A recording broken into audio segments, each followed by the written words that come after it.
The dawn of a new year often brings hope, renewal, and the promise of progress. But in Burkina Faso, the first day of the year took a harrowing turn, plunging the nation into turmoil. The country's most promising leader, 35-year-old President Ibrahim Traoré, found himself at the center of a life-threatening crisis when news broke of a shocking assassination attempt against him. This incident sent shockwaves across the world, underscoring the volatile political landscape in Burkina Faso and the mounting challenges Traoré faces as he strives to steer his nation towards stability. More than just an attack on a leader, this event symbolizes a critical turning point in the fight for Burkina Faso's survival. With growing internal strife and external pressures, the nation is at a crossroads. The fight for Burkina Faso's future, marked by its aspirations for peace, unity, and self-determination, has now become an existential battle, one where every decision, action, and alliance carries profound consequences. The young president's resilience and leadership will be tested like never before as the nation grapples with this defining moment. As the globe rejoiced in the new year on January 1, 2025, Traoré's adversaries wasted no time in trying to assassinate a leader who embodies the spirit of defiance against the heritage of Western colonialism. This coup attempt is not your typical one. This is a daring, violent reaction to a leader who has been openly opposing Western influence, publicly opposing global forces, and above all offering a fresh vision of African independence that challenges the established order. Who is responsible for this then? When a nation that was once a symbol of Western domination is destabilized, who benefits? And we must first consider Ibrahim Traoré's identity and values in order to fully comprehend the seriousness of the assassination attempt. In 2022, Ibrahim Traoré's ascent to power in Burkina Faso was a political miracle. As a military captain with a vision for change, he arose in a nation beset by political unrest, insurgency, and poverty. His rise was the consequence of his sincere comprehension of his people's hardships, rather than wealth or political connections. At 35, he rose to become one of Africa's youngest leaders, and his audacious pledges of independence and self-governance struck a deep chord with a populace weary of foreign rule and corruption. Burkina Faso had been devastated by insurgencies, poverty, and a lack of confidence in its administration in the years before Traoré took office. A lot of people thought the government was a puppet of foreign powers, especially France, which had been heavily involved in Burkina Faso since colonial times. When Traoré took office, his main message was that Burkina Faso needed to set its own destiny and break free from colonial constraints. Regaining the nation's riches, restoring sovereignty, and eliminating the influence of foreign nations, especially France, which had long taken advantage of Burkina Faso's gold mines and other natural resources, were the main goals of his straightforward but extreme agenda. Traoré's ascent was motivated by more than simply politics. It was also a matter of pride and national honor. And he came to represent rebellion against a global order that had long maintained the subjugation of African countries. However, why does such a leader elicit such strong feelings, both favorable and unfavorable? The whole basis of France's neocolonial hold on Africa has been called into question by Traoré's activities. He has become a pariah in the eyes of many Western powers due to his opposition to French business interests, the removal of French military forces, and his insistence on using native languages instead of French in official capacities. However, to the people of Burkina Faso, he represents hope and a chance to create a country that prospers on its own terms. There are obstacles in your path. Keep your age out of your mind. You must aim high, even when your ambition may not be as lofty as you think. All right. Is there a larger plot including both foreign and internal forces? Or is this coup attempt the product of Traoré's bold actions? We must examine the potential forces behind this violent conduct in order to comprehend why Traoré has become such a target. On the surface, the opposition in Burkina Faso appears to be the most blatant offender, Even inside his military, Traoré's leadership has not been well embraced. Although his popularity with the populace played a major role in his ascent to power, there are some within the Burkinabe military that disagree with his leadership. These groups may be attempting to restore the status quo since they perceive his anti-colonial views as a challenge to the nation's established power structures. However, internal resistance is just one aspect of the situation. External opponents are Traoré's most outspoken critics. If Traoré's dream of an independent Burkina Faso materializes, France, the former colonial power that still has considerable influence in West Africa, stands to lose a great deal. Large swaths of Burkina Faso's gold sector have been dominated by French corporations for decades, generating enormous profit at the expense of the Burkinabe population's poverty. The economic underpinnings of French dominance in Africa have been questioned by Traoré's actions of disobedience, which include nationalizing the nation's mining industry, driving out French troops, and rejecting French influence. Other international countries have a stake in Burkina Faso's destiny in addition to France. Any move toward African independence is viewed as a direct challenge to the supremacy of the United States and other Western nations, who have long viewed Africa as a playground for their geopolitical and economic interests. The current attempt on Traoré's life goes beyond simply taking him out of office. Sending a message to everyone who dares to question the global order is the goal. Will Burkina Faso be able to withstand this attack, or will it become a full-fledged crisis? The nation is in a state of disarray as a result of the assassination attempt. Already tense from political unrest and recurring insurgencies, the populace now fears that its leader, who has given so many people hope, may not make it through this onslaught. Although there are still concerns regarding the scope of the conspiracy, the government has immediately begun an inquiry into the incident. Who is responsible for it? Is this the start of a larger attempt to remove Traoré and put Burkina Faso back under foreign rule? Although Traoré's fans are supporting him, many believe that this is only the start of a violent and unstable time for the nation. Panic is sweeping through the streets of Ouagadougou. The possibility of a military coup is one of the main worries in the wake of the attack. Now that Traoré's position is in grave danger, groups within the army might take advantage of the situation to gain power. Given the history of coups in Burkina Faso, many are concerned that this attempt on Traoré's life would set off a series of events that would further destabilize the country. However, Burkina Faso is not the only country experiencing terror. The world community is also keeping a careful eye on things. The consequences of Traoré's survival or demise are profound. In addition to undermining the idea of an independent Burkina Faso, a successful coup might also be a setback for the larger Pan-African movement, which Traoré's leadership has come to represent. Is the murder attempt an indication that Traoré's goal of an independent and sovereign Africa is about to fail? Add your voice to the total liberation of Africa by leaving a comment in the comments section below. Do not forget to like and subscribe for more informative videos like this one. Let's proceed.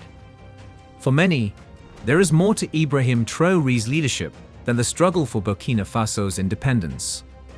The entire neocolonial structure that has impeded Africa's progress for generations is under threat. Other African countries are now looking to Burkina Faso as an example for independence and resistance to Western influence as a result of his ascendancy, which has spurred a wave of solidarity among them. However, what would happen to this expanding movement if Traoré were removed from the picture? Will other African countries keep fighting for real sovereignty, or will they turn back to relying on Western powers? The stakes for Traoré go far beyond his own life. His objective is to leave Burkina Faso and the continent as a whole with a legacy of freedom, unity, and sovereignty. This assassination attempt, however, has demonstrated that his leadership is about more than merely overcoming obstacles at home. It's about taking on strong international forces who want to keep things as they are. One key factor is Traoré's denial of French influence.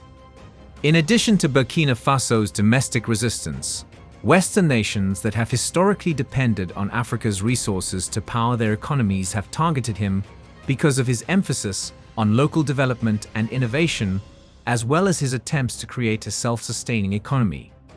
A clear reminder of the costly price of independence in the contemporary world is provided by the coup attempt. Let's now consider what would happen if Traoré lost his position of authority.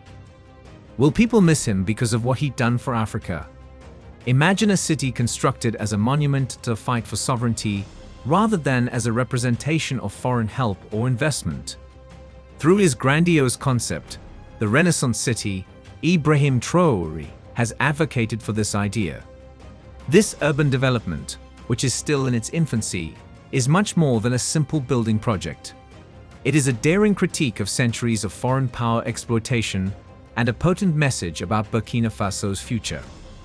African countries have been told for decades that their advancement depends on Western intervention. For a long time, colonial powers have dominated African markets and industries, leading many people to believe that foreign investment and knowledge are essential to Africa's future. However, Traoré's Renaissance city directly contradicts this idea. It is more than just a location for infrastructure. It is a vibrant representation of Burkina Faso's aspiration to prosper on its own terms. With a focus on sustainability and creativity, the city is being built using local resources. Traoré has stated unequivocally that this initiative will not be reliant on foreign businesses or Western funding. Rather, it will serve as an example of African self-sufficiency, showing that African countries are capable of constructing their own futures free from external intervention. The project itself signifies a change in perspective toward African development. The degree to which the continent coincides with Western objectives will no longer be used to gauge its progress. Traoré is instead proving that Africa can prosper by its inventiveness, and that its citizens, not outside forces, will determine the future of African towns. Traoré's leadership has repercussions that go well beyond Burkina Faso's boundaries. Countries in Africa that have historically relied on Western military support and aid funding are starting to wonder if they too can escape the bonds of neocolonialism. The world is watching to see how far the resistance movement would spread after Traoré's defiance sparked it. West African countries like Mali and Niger have been keenly observing Burkina Faso's expulsion of French troops and start to recapture its riches. In an area where French culture has long been prevalent, a powerful message is being sent by Traoré's leadership. Africa doesn't have to plead for a place at the table anymore. Rather, it must demand the long overdue independence and respect. However, there are risks associated with this migration. Other Western nations, including France, have already started to respond in a number of ways. Through secret actions meant to sabotage Burkina Faso's advancement, diplomatic isolation, and economic pressure. These powers will do everything it takes to maintain their dominance in Africa, as evidenced by the Traoré murder attempt. Nevertheless, Traoré's position is unwavering in the face of these dangers. He is aware that his survival affects not only himself, but also Burkina Faso's destiny and the larger African freedom movement. His determination to pursue his vision is only strengthened by each threat and assassination attempt. Traoré's leadership is a potent reminder that Africa can control its own destiny, as Burkina Faso fights for its place in the world. This is a struggle for the independence of Africa as a whole, not only for Burkina Faso's sovereignty. Other countries are starting to realize that they can achieve freedom as Traoré takes the lead. Ibrahim Traoré's dedication to Pan-Africanism is one of his most important leadership qualities. For many people around the continent, this movement, which aims to bring African nations together and show solidarity, has long been a dream. Pan-Africanism serves as the cornerstone of Traoré's vision for Africa's future, and is more than just a political ideology. Africa has historically been split along colonial powers' borders, with each country battling for its own independence. Traoré, however, is advocating for a united Africa. one that can succeed independently and is not influenced by Western forces. He thinks that for Africa to genuinely prosper, its countries must cooperate, pooling their resources, expertise, and strength to form a single continent capable of upending the existing order. The idea of a unified Africa is becoming more and more popular throughout the continent. Countries that have also had military takeovers or coups, such as Mali, Guinea, and Niger, are starting to look to Burkina Faso as a model of what can be achievable if African nations band together to fight for sovereignty. For those who think that Africa's future is in its own hands, rather than in the hands of former colonial powers, Traoré's leadership has become a focal point. Will Ibrahim Traoré become another victim in the struggle for African independence, or will he be able to withstand the attacks against him? He is a target because of his uncompromising dedication to his vision. There are concerted and purposeful attempts to overthrow him and stop the resistance movement in Burkina Faso. Traoré's survival of 18 assassination attempts not only shows how far his adversaries will go to prevent him, but it also shows how resilient and committed he is to completing his vision. Traoré's determination just gets stronger with each failed attempt on his life. He is fighting not only for himself, but also for Africa, Burkina Faso, and the future of a continent long abused by Western forces. Traoré's steadfastness has made him a beacon of hope for millions of Africans fed up with oppression in a world where leaders frequently yield to outside influences. However, there are significant hazards. The increasing dangers he faces serve as a reminder of the cost of disobedience, both from internal and foreign forces. Although Traoré is aware of this, he is prepared to incur that cost. He believes that the fight for Burkina Faso's independence is worth every effort. But is Traoré the only target of this attack? It becomes evident as the Traoré murder attempt progresses that Burkina Faso is facing more than just the survival of one leader. They concern the continued existence of the larger African independence movement. Eliminating a single colonial power is not the only goal of this movement. The entire structure that has kept African countries reliant on the West for centuries is being challenged. African nations have too long been seen as resource-rich territories that should be used for the gain of foreign powers. The West has historically maintained its hegemony over African issues, whether through military presences that guarantee continuing rule or economic deals that only benefit Western firms. However, this system is rejected under Traoré's leadership. His idea of a sovereign Burkina Faso, unencumbered by the influence of past colonists, is representative of a larger African movement.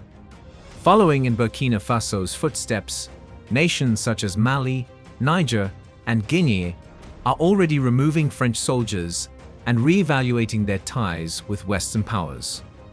Whether African nations can become independent is no longer a question. It is the extent of this movement's potential for growth and the level of opposition it will encounter from those who stand to gain from Africa's enslavement. This is when Traoré's assassination attempt becomes even more significant. It is a direct reaction to the expanding Pan-African movement that is upending the international order, and is not merely about the life of one guy. The removal of Traoré from office would be interpreted as an indication that neocolonial forces will stop at nothing to maintain their authority. However, his survival would send a strong message to the rest of Africa that the struggle for true independence is real, and that African countries are capable of determining their own destiny without outside interference. One thing is certain despite the risks. Under Ibrahim Traoré's leadership, Burkina Faso is fighting for more than simply its existence. It is a battle for Africa's future. He is a ray of hope for many people around the continent because of his dedication to sovereignty, independence, and self-reliance. Traoré's legacy is being forged in the furnace of resistance as Burkina Faso grapples with the perils of both domestic dissent and foreign interference. His worldview is revolutionary. It calls into question the fundamental tenets of the international political and economic system. According to Traoré, the fight is about building a new future for Burkina Faso and Africa overall, not just about gaining power.